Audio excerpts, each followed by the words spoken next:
Two more resources here. Wikipedia's article on Parashat Truma, which is Exodus chapter 25, where we're looking at the passage, looking at this verse.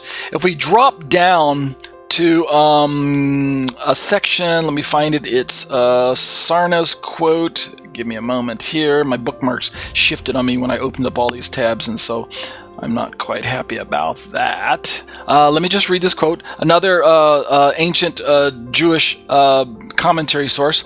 Sarna noted that the Exodus 25:8 speaks of God dwelling not in it, that is, in the tabernacle, but among them, that is, among the Israelites. Again, if you ask your average Christian about the Old Testament, where did God dwell? Many of them will say, well, he dwelt in the tabernacle. God's presence was there, and there is a sense that that is true because we talk about God's presence being experienced between the wings of the cherubim, right? But we're asking the question: is it unthinkable that, from the Old Testament perspective, that God was actually already wishing to convey this idea of dwelling within us?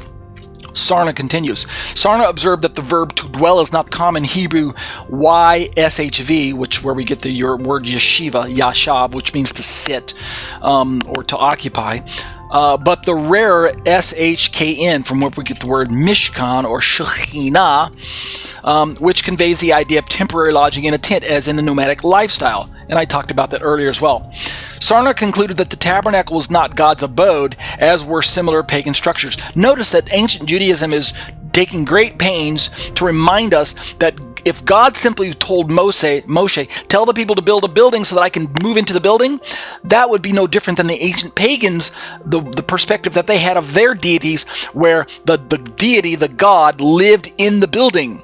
But when we left the building, we were leaving the presence of our deity. That is to say, there's this distance between us and the deity. He's not personally indwelling within us. Rather, he's confined to the four walls of the temple that we built for him. And ancient Judaism is repudiating that notion. That's what's going on in front of us, and that's why it's important for us to have this discussion.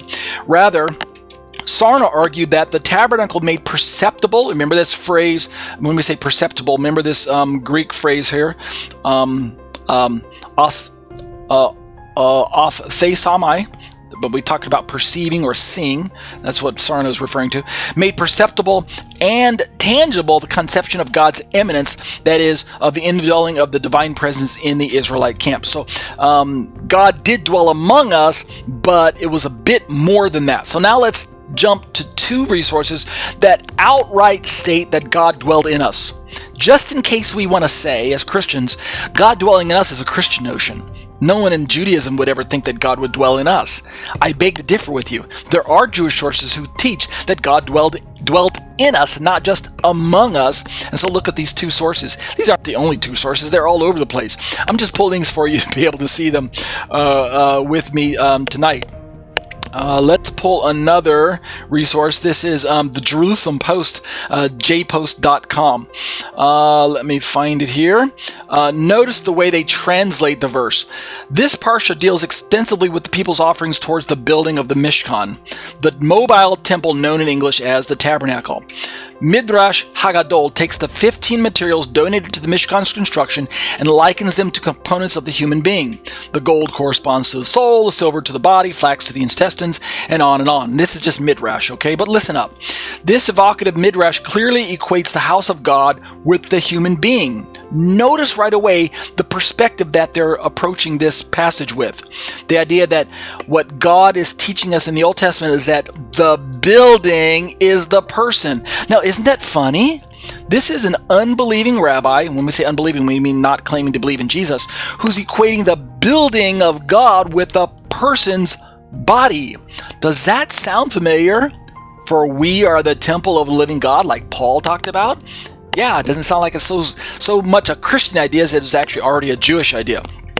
Let's keep reading. Indeed, one of the most commented upon lines in the Parsha is, quote, "And let them make me a sanctuary that I may dwell b'tocham," within them. Within them? Let me read that again.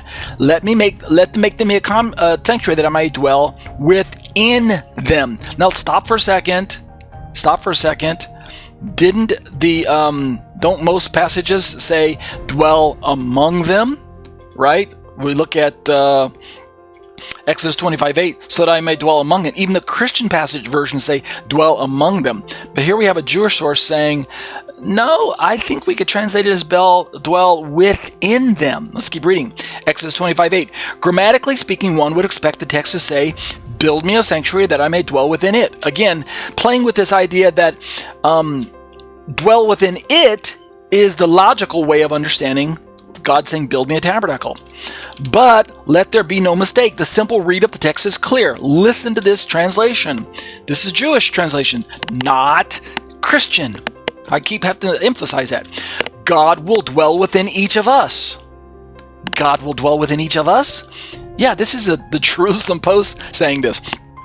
Build it and he will come right into our very selves. Yeah, doesn't that sound like what Paul just said in 2 Corinthians 6:16? For we are the temple of the living God. The Parsha's barrage of details about an external building project will all point to quintessentially internal domain. So we'll stop with the Jerusalem Post. Let's pick up one more.